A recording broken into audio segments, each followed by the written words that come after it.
18 படி மீது ஏறிடுவான். கதி என்று அவனை சரணடைவான். அறிமுகம் கண்டே மயங்கிடுவார்.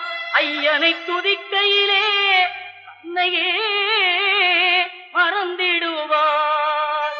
பள்ளிக்கட்டு சபரிமலைக்கு கல்லும் முள்ளும் காலுக்கு மெத்தை. சுவாமியே ஐயப்போ சுவாமி சரணம் ஐயப்ப சரணம். பள்ளிக்கட்டு சபரிமலைக்கு கல்லும்